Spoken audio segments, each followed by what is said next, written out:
નમસ્કાર, ન્યૂઝ લાઈવમાં વિશાલ મહેતા આપનું સ્વાગત કરું છું। સમાચારની શરૂઆત કરીએ મહત્વના ન્યૂઝથી। બ્રેકિંગ ન્યૂઝ સામે આવી રહ્યા છે સુરતથી। સુરતમાં જે રીતે અકસ્માતનો મામલો સામે આવ્યો છે, બીઆરટીએસ અકસ્માત સર્જનાર બસ ચાલકની ધરપકડ કરાઈ છે। બસ ચાલકના તેમનું મેડિકલ પરીક્ષણ કરવામાં આવશે। બીઆરટીએસ પાછળ બીજા બસ ઘૂસતા બાઇકનો કચ્ચર ઘાણ થઈ ગયો હતો। એકનું મોત અને 3 અતિ ગંભીર, 5 લોકો ઇજાગ્રસ્ત થયા છે। કુલ 9 લોકો ઇજાગ્રસ્ત, જેમાં 3ની હાલત ખૂબ જ ગંભીર જોવા મળી રહી છે।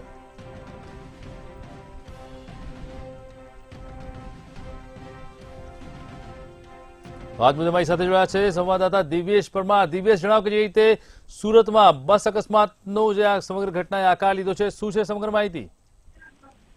ચોક્કસથી જે પ્રકારે આ બસ અકસ્માત સર્જાયો હતો ને એકની પાછળ એક બસ જે છે તે અથડાવવામાં આવી હતી ને અથડાઈ તેમાં ગંભીર ઈજા પહોંચી હતી 5 જણાને। ખાસ કરીને 9 જણામાંથી 3 જણા જે હતા તે અતિ ગંભીર હતા, એકનું મોત થઈ ગયું હતું।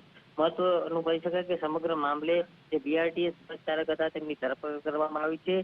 ખાસ કરીને સ્થાનિકોનું જે પ્રકારે કહેવું હતું કે બસ ચાલક નશામાં હતો ત્યારે તેમનું જે મેડિકલ પરીક્ષણ છે તે પણ કરવામાં આવશે। સમગ્ર મામલે જે બસ એકની પાછળ એક ઘૂસી ગઈ હતી તેમાં એક વ્યક્તિનું મોત થયું છે, તેને લઈને સમગ્ર મામલે પોલીસે હાલ જે ડ્રાઈવર છે, બસ ચાલક છે, તેમની ધરપકડ કરી અને મેડિકલ પરીક્ષણ કરવાની તજવીજ હાથ ધરી છે। મેડિકલ પરીક્ષણ રિપોર્ટ આવ્યા બાદ માલુમ પડશે કે ડ્રાઈવર નશામાં હતો કે કેમ, તે અંગેની આગળની તપાસ જે છે અને કાર્યવાહી છે તે કરવામાં આવશે। જે રીતે અત્યારે હાલમાં અકસ્માત થયો છે, અકસ્માતને લઈને કેટલા લોકો ગંભીર છે અને આગળ ડોક્ટરનું શું નિવેદન છે, કેવી પરિસ્થિતિ છે, કેટલા લોકો હજી પણ અતિ ગંભીર પરિસ્થિતિમાં છે?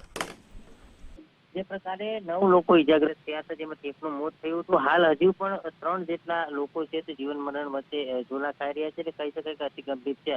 મહત્વનું કહી શકાય કે જે પ્રકારે સમગ્ર મામલે આ ઘટના બની હતી તેમાંથી જે 9 લોકો ઇજાગ્રસ્ત થયા હતા ત્યારે એકનું મોત થયું હતું ને તેને જ લઈને આ સમગ્ર મામલે જે છે તે પોલીસ તપાસ શરૂ કરી હતી। જે મૃતક છે તેમનું નામ ભીખાભાઈ સોનવણે છે અને તેમની ઉંમર જે છે 48 વર્ષ છે। હજુ પણ 3 જેટલા લોકો છે તે ગંભીર રીતે ઇજાગ્રસ્ત છે, એટલે સ્પષ્ટ કહી શકાય કે હજુ પણ જે 3 લોકો છે તેમને સારવાર ચાલી રહી છે અને 5 જેટલા લોકો છે તે પણ ઘાયલ થયા છે, તેમની પણ સારવાર ચાલી રહી છે। એટલે સ્પષ્ટ કહી શકાય કે હજુ પણ 3 જેટલા લોકો છે તે ગંભીર રીતે ઇજાગ્રસ્ત થયા છે। આ જે બસ અથડાઈ હતી તેમાં જે વચ્ચે આવી ગયા હતા અને બંને બસોની જે વચ્ચે આવેલા જેટલા લોકો છે તેમાંના 4 જણા અતિ ગંભીર રીતે ઘાયલ થયા હતા, જેમાંથી એકનું મોત થઈ ગયું હતું। હાલ 3ની પણ જે સારવાર છે તે ગંભીર હાલતમાં ચાલી રહી છે। ચોક્કસ સીધો હતા અમારા સંવાદદાતા દિવ્યેશ પરમાર, જેમણે જણાવ્યું કે બીઆરટીએસ બસ પાછળ બીજી બસ અથડાતા સમગ્ર અકસ્માત સર્જાયો હતો અને એકનું મોત થયું છે, 3 અતિ ગંભીર છે, સાથે 5 લોકો ઇજાગ્રસ્ત છે।